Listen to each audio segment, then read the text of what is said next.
నాగర్ కర్నూలు జిల్లా అచ్చంపేట పటేల్ ఫంక్షన్ హాల్లో పార్లమెంట్ ఎన్నికల సందర్భంగా అచ్చంపేట నియోజకవర్గం ముఖ్య కార్యకర్తల నాయకుల కుల సన్నాహక సమావేశం ఏర్పాటు చేశారు. స్థానిక ఎమ్మెల్యే డాక్టర్ చిక్కుడు వంశీకృష్ణ ఆధ్వర్యంలో ఏర్పాటు చేసిన ఈ కార్యక్రమానికి ముఖ్య అతిథిగా ఎక్సైజ్ పర్యాటక శాఖ మంత్రి జూపల్లి కృష్ణారావు హాజరయ్యారు. అనంతరం వారు మాట్లాడుతూ వచ్చే పార్లమెంట్ ఎన్నికల్లో కాంగ్రెస్ పార్టీ శ్రేణులు సిద్ధంగా ఉండాలని, రాహుల్ గాంధీని ప్రధానమంత్రి చేయడమే మన ఏకైక లక్ష్యమని వారు సూచించారు.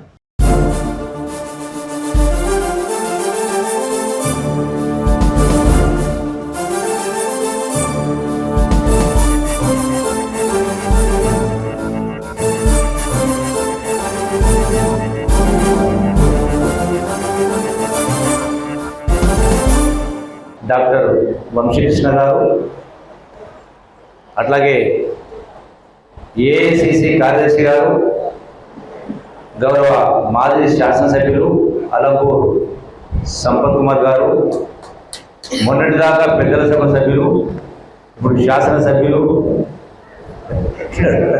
నారాయణరెడ్డి గారు, అట్లాగే ఏఐసిసి కార్యదర్శి గారు, మాజీ మంత్రివర్యులు పెద్దలు గౌరవనీయులు చిన్నారెడ్డి గారు, 4 పర్యాయాలు పార్లమెంటు సభ్యుడిగా తెలంగాణ రాష్ట్ర సాధనలో ఆనాడు పార్లమెంటులో 2 చేతులు విరిచి ఎవరైనా ల్యాంకరాజు 2 చేతులు విరిచి పార్లమెంట్లో తెలంగాణ బిల్లు పాస్ కావడానికి వీరోచిత పోరాటం చేసినటువంటి డాక్టర్ మందా జగన్నాథ్ గారు, అట్లాగే గౌరవనీయులు మాజీ పార్లమెంటు సభ్యులు, మాజీ శాసనసభ్యులు, ప్రస్తుత ఢిల్లీలో తెలంగాణ రాష్ట్ర ప్రత్యేక ప్రతినిధి ఢిల్లీలో డాక్టర్ మల్లువయ్య గారు, స్పెషల్ రిప్రజెంటేటివ్, అట్లాగే గౌరవ వనపల్లి శాసనసభ్యులు మేఘారెడ్డి గారు, మరొక నాయకుడు తెలంగాణ రాష్ట్ర యువజన కాంగ్రెస్ అధ్యక్షులు శివసేనారెడ్డి గారు, అట్లాగే మిత్రులు హర్షవర్ధన్ రెడ్డి గారు, అట్లాగే డాక్టర్ అనురాధ గారు జడ్పీటీసీ గారు, గిరివర్ధన్ గౌడ్ ఓబీసీఎల్ అధ్యక్షులు, అట్లాగే భాస్కర్ గౌడ్ యూత్ కాంగ్రెస్ నాయకులు, ఇప్పుడు నాగర్కర్నూలు పార్లమెంట్ ఇన్ఛార్జ్ గారు, అట్లాగే పవన్ మల్లారి గారు state war room social war room in charge, అట్లాగే అంటే మనకందరికీ కూడా ఒక సరైన సందేశం ఇచ్చినటువంటి ఎవరైతే బిఎల్ఏ చాలా బాగా పనిచేసినో మరొకసారి అభినందిస్తూ, కార్యకర్తల నాయకులు అభినందిస్తూ, ఇప్పుడు కూడా యూత్ కాంగ్రెస్ కానీ అట్లాగే సీనియర్ కాంగ్రెస్ అయినా గ్రామ పార్టీ అధ్యక్షులు, మండల పార్టీ అధ్యక్షులు, అట్లాగే జిల్లా అధ్యక్షులు, అట్లాగే బిఎల్ఏస్, అట్లాగే బూత్ కమిటీలు వేసే కార్యక్రమం, అనుబంధ సంఘాలు, వీటన్నిటిని కూడా ఖచ్చితంగా వచ్చేటువంటి 4-5 రోజుల లోపలే, డేట్ ఎంత ఈరోజు 20, అంటే 25వ తారీఖు లోపలనే మొత్తం కూడా అవి పూర్తిగా గ్రామ స్థాయిలో మరొకసారి వెరిఫై చేసుకొని వేకెన్సీ ఉంటే వాటిని ఫిల్ చేసుకొని ఎవరైతే గట్టిగా పనిచేసిన వాళ్ళ పేర్లు రాసి ఫోన్ నెంబర్ రాసి, అందరికంటే బాగా తెలుసు వంశీకృష్ణ గారికి, వంశీకృష్ణ గారే మాకు నేర్పడం జరిగింది. మరొకసారి అభినందిస్తా ఉన్నా. హార్డ్ వర్క్ చేసి యాజ్ ఎ డీసీ పార్టీ ప్రెసిడెంట్గా కోఆర్డినేట్ చేస్తూ మాకు రోజు చేసిన 10 సార్లు ఏమైంది మీ ఇంకా రాలి, ఏమైంది మీ ఇంకా రాలి. కాకపోతే మాకున్న పరిస్థితులు మేము ఎక్కువ ఆ రోజు ఉంటుంది, పంచాయతీ అధికారికి సైలెంట్గా ఉన్నాం. తప్పకుండా మేము కూడా మీ జిల్లా అధ్యక్షులు కాబట్టి మేము కూడా మీకే సమర్పిస్తాం కూడా. సో ఈ ఎలక్షన్లో మరొకసారి మీ అందరికీ విజ్ఞప్తి చేస్తున్నా, ఇది ఒకటే కాదు, మళ్ళీ నిత్యం కలుసుకుందాం. దీని తర్వాత ఇవాళ నియోజకవర్గ స్థాయిలో ఈ మీటింగ్ పెట్టుకున్నాం. అట్లాగే ఈ యొక్క కమిటీస్ మిగతా నియోజకవర్గాలు అయిపోయిన తర్వాత మండల స్థాయిలో మనం పబ్లిక్ మీటింగ్ పెట్టుకోవాలా, మండల స్థాయిలో పెట్టుకోవాలా, పెద్ద పెద్ద గ్రామాల్లో పెట్టుకోవాలా. ఈ మీటింగ్ పెట్టుకొని వీటన్నిటి పట్ల ప్రజలకు మన జరిగిన ఎన్నికలు కానీ, దేశ పరిస్థితులు కానీ, అభివృద్ధి విషయాలైనా, అవినీతి విషయంలో గతంలో చేసిన అవినీతి వాటన్నిటిపైన ఎండగట్టే కార్యక్రమం చేయాలి. ప్రజలకు తీసుకుపోయే కార్యక్రమాలు, రాష్ట్ర అప్పుల విషయంలో అయినా, స్కీముల విషయంలో ప్రతి విషయం పట్ల ప్రజలకు అవగాహన కల్పిస్తేనే అర్థం చేపిస్తేనే సరి అయినటువంటి రిజల్ట్ వస్తుంది తప్ప మనం మన ఇంటికాడ కూర్చుంటే ఏదో ముచ్చట చెప్పుకుంటే సరిపోదు. 100% ప్రతి వ్యక్తిని కూడా ప్రతి విషయంలో కూడా అవగాహన కల్పించే కార్యక్రమం చేయాలని మీ అందరికీ సెమినార్ విజ్ఞప్తి చేస్తూ మరొకసారి తొందరలోనే అన్ని మండల కేంద్రాలకు ఇక్కడ ఉన్న వాళ్ళు అందరం వస్తాం. నేను ఒక్కనే కాదు, అందరు ఇక్కడ ఉన్నటువంటి వాళ్ళు ఎక్కడ పెద్ద మీటింగ్ జరిగినా జిల్లా స్థాయి నుంచి అందరు రావాలి, అందరికి కదిలియాలి, ప్రజలు సమావేశం చేసి పోయినసారి అసెంబ్లీ ఎన్నికల్లో అచ్చంపేటలో 50,000 పైసలు వ్యాడు వచ్చింది. ఇప్పుడు దానికి ఇంకో 10-15% తోడు కావాలి. 100% ఇలా 50 కాదు 60,000 మెజార్టీ వచ్చింది కదా, అందుకని ఎక్కువ వచ్చే విధంగా కృషి చేయాలి. అటుగే వేదిక పైన మిగతా శాసనసభ్యులకు అటుగే మిగతా ఇతర పెద్దలకు అందరూ నేను విజ్ఞప్తి చేస్తాను, దయచేసి మీ నియోజకవర్గాలు కూడా ఈ 4-5 రోజుల్లోనే ఈ బిఎల్ఎస్, బూత్ కమిటీస్, ఏవైతే బ్యాలెన్స్ గ్యాప్స్ ఉన్నాయో, అనుబంధ సంఘాలు, అటుగే సోషల్ మీడియావి, వీటన్నిటి కూడా ఫిలప్ చేసి తొందరగా ఇస్తే వాళ్ళను కూడా యాక్టివేట్ చేసే కార్యం చేసి ప్రతి నియోజకవర్గానికి 3,500 ఇండ్లు 5 లక్షల రూపాయలతోటి పేదవాళ్ళకు చేసే కార్యం చేస్తారు. అది తొందరలోనే అమలు కాబోతాము. తద్వారా వాళ్ళకు మేలు జరుగుతుంది. కానీ ఎక్కడ కూడా పొరపాటున కూడా మనం తప్పులు చేయొద్దు. ఉన్నవాడికి ఇచ్చి లేని వాడికి నాకు ఓట్లు చూసే కార్యక్రమం చేయొద్దు. మనం రాబట్టుకునే కార్యక్రమం చేయాలి కానీ పోగొట్టుకునే పని చేయొద్దు. మనకు చెడ్డ పేరు వచ్చేటువంటి కార్యక్రమం చేయొద్దని చెప్పి అందరికీ మనం చేసుకుంటూ అట్లాగే ఇంకా ప్రతి సంక్షేమ అభివృద్ధి కార్యక్రమాలు ఇప్పటికే గౌరవ శాసనసభ్యులకు 10 కోట్ల రూపాయలు ఎక్కడెక్కడ అవసరం ఉందో దానికి 10 కోట్ల రూపాయలు కూడా ఇవ్వడం జరిగింది.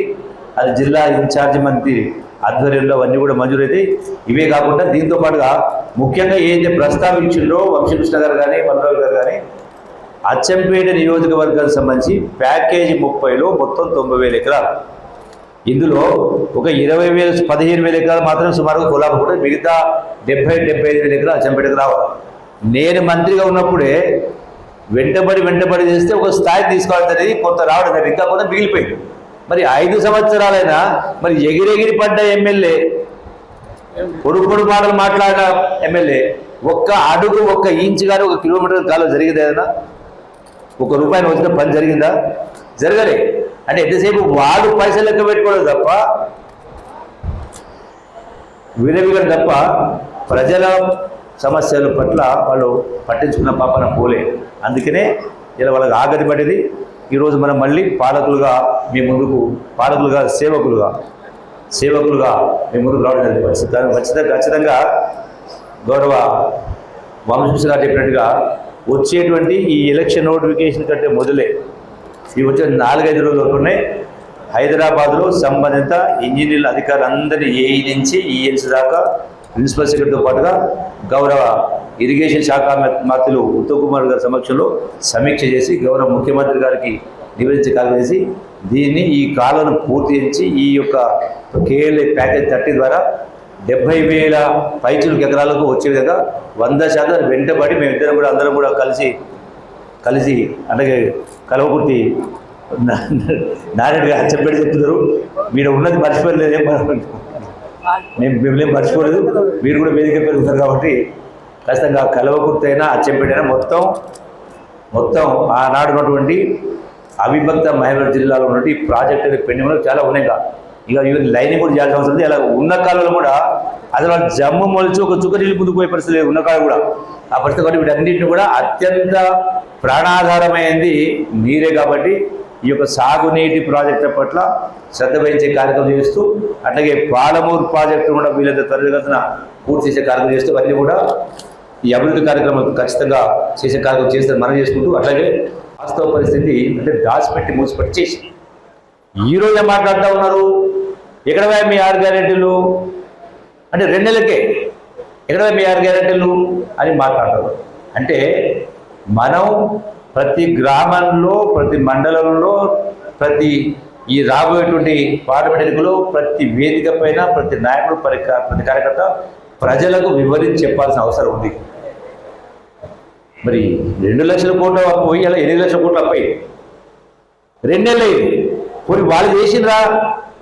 ఏం మాట్లాడినా నాడు 10 ఏళ్ల కింద డబుల్ బెడ్రూమ్ అని, దాంట్లో 3 ఎకరాల భూమి అని, నిరుద్యోగ వృత్తి 3,000 రూపాయలని, ఇట్లా చాలా మాట చెప్పి 1,00,000 రూపాయలు అప్పు మాపని 10 సంవత్సరాలు నిన్నమడు దళిత బంధు కానీ ఏ ఒక్కటి అమలు చేయలేదు. ఇలా అధికారులకు వచ్చిన 2 నెలలకే ఎక్కడ ఏమేమి మాట్లాడతారు. అయినా కూడా ఇలా ఇంకోటి ఈ మధ్యగా వారం రోజుల కింద హరీష్ రావు స్టేట్మెంట్ ఇచ్చాడు. మా బీఆర్ఎస్ ప్రభుత్వం, మా బీఆర్ఎస్ పార్టీ, కేసీఆర్ ముఖ్యమంత్రి కాంగ్రెస్ పార్టీకి బంగారు పల్లెంలో అది పెట్టి అధికారాన్ని అప్పచెప్పినని మాట్లాడారు. ఏం పెట్టిండు బంగారు పల్లెం? ఏమి ఇచ్చిండ్రు? 8,00,000 కోట్లు అప్పు ఇచ్చిండు, చిప్ప చేతికి ఇచ్చిండు. మళ్ళా పొడుపు మాట్లాడతారు. ఇక ప్రాజెక్టు గురించి మీరు చూసారు అంటే మొత్తం అవినీతిమయం. టోటల్గా ధనిక రాష్ట్రాన్ని అప్పుల పాలు చేసి, ధనిక రాష్ట్రమైన ఇన్ని 1,000 కోట్లు అప్పులు తెచ్చినా అయినా ఏ ఒక్కటి అమలు చేయలే. ఈ వాస్తవాలు ప్రజలకు తెలియజేయాల్సిన అవసరం ఉంది. ఇన్ని ఇబ్బందులున్నా ఈనాడు మన గౌరవ ముఖ్యమంత్రి గారు ఈ 6 గ్యారెంటీలు మొదలు పెట్టడం జరిగింది. ఇప్పటికే 2 ఇవ్వడం జరిగింది. తొందరలోనే ఈ గ్యాస్ సిలిండర్ కానీ అట్లాగే 200 యూనిట్లు ప్రతి ఇంటికి కూడా కరెంట్ ఇచ్చే కార్యక్రమం కూడా అది కూడా తక్షణమే అమలు చేసే కార్యక్రమం చేయడం జరుగుతుంది. ఒకదాని తర్వాత ఒకటి చేసుకుంటూ వస్తారు. మీరు చేసిన మాది కాదు, మీరు చేసిన నిర్వాహకం వల్లనే ఎన్నికల్లో ఎంత కసిగా పోటీ చేస్తూ ప్రయత్నం చేస్తారో, ఎంత కసిగా ఎక్కడ ఉన్నో తీసుకొచ్చి, బాంబేలో ఉన్నోడను ఢిల్లీలో ఉన్నో తీసుకొచ్చి ఓటేసుకుంటారు. ఇప్పుడు పార్లమెంట్ ఎన్నికల్లో కూడా అభ్యర్థి ఎవరైనా ఆ ప్రకారం చేస్తేనే రేపు మనకు సునాయాసం అవుతుంది, అల్తీ అవుతుంది. ఇప్పుడు నిర్లక్ష్యం నాది కాదులే, పార్లమెంట్ ఎన్నిక ఎవరైతే తినగలే మన ఇంట్లో కూర్చుంటే రేపు మళ్ళీ అవస్థ పడాల్సింది మనమే. కాబట్టి దీని పట్ల శ్రద్ధ వహించాల్సిన మీ అందరికీ కోరుకుంటూ, ఇంకా చాలా చెప్పాలన్న విషయాలు మస్తు ఉన్నాయి. కానీ ఇంకొక విషయం, ఖచ్చితంగా ప్రజల అదృష్టం, మనందరి అదృష్టం బాగుంది. కాబట్టి ఈనాడు గౌరవ ముఖ్యమంత్రి యువకుడు ముఖ్యమంత్రి కాబట్టి 100% మంచి అన్ని చెప్పిన అన్ని పనులు జరుగుతాయి. అది కూడా గౌరవ శాసనసభ్యుల ఆధ్వర్యంలో ఇక్కడ ఉన్న వేదిక మనందరి నాయకులు 14 సంవత్సరాలు ప్రతి నిత్యం కూడా ప్రతి వారు కూడా ఉత్తరాలు రాసేదట. ఉత్తరాలు దేనికోసం? బాగున్నవారు, తిన్నవారు, పడుకున్నవారు కాదు. అంటే దేశ పరిస్థితి గురించి, సంస్థల గురించి, రాష్ట్రాల గురించి, బాగోగుల గురించి ఉత్తరాలు రాసి, ఆ ఉత్తరమే ఒక డిస్కవరీ ఆఫ్ ఇండియా అనే ఒక పుస్తకంగా వెలువడం జరిగింది. ఇలా విమర్శించేవాళ్ళు ఎన్నో విమర్శిస్తూ ఉంటారు. ఇందిరాగాంధీ ఇలా విమర్శించేవాళ్ళు సమాధానం చెప్పాలి. మీకు ఎక్కడ మాట్లాడతారో, ఎక్కడ మాట్లాడినా ఇందిరాగాంధీ దేశ సమగ్రత కోసం ప్రాణాలు అర్పించింది. రాజీవ్ గాంధీ కూడా దేశ గౌరవం కోసం, అంతర్జాతీయ ఖ్యాతి కోసం ఆయన కూడా ప్రాణాలు అర్పించడం జరిగింది. ఇలా ఎవరన్నా మనం ఒక సర్పంచ్ అయినా, ఎంపీటీసీ అయినా, ఎమ్మెల్యే అయినా, ఇంకోటైనా పదవులు వదిలిపెడతామా? కొట్లాడుతూ ఉంటాం, కూటం పోతూ ఉంటాం.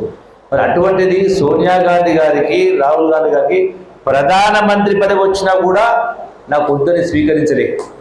ఆనాడు మన్మోహన్ సింగ్ ప్రధానమంత్రి చేయడం జరిగింది. అంటే ఎంత త్యాగాల కుటుంబం.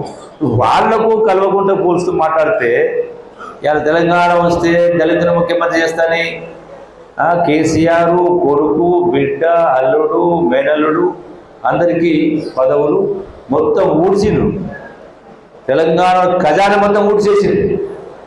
మొన్నటిదాకా అయ్యేస్తుండ్రి మన ప్రభుత్వం రాకముందుకు 1,00,000 కోట్ల అప్పు, 1,50,000 కోట్ల అప్పు, 2,00,000 కోట్ల అప్పు మాట్లాడతాం.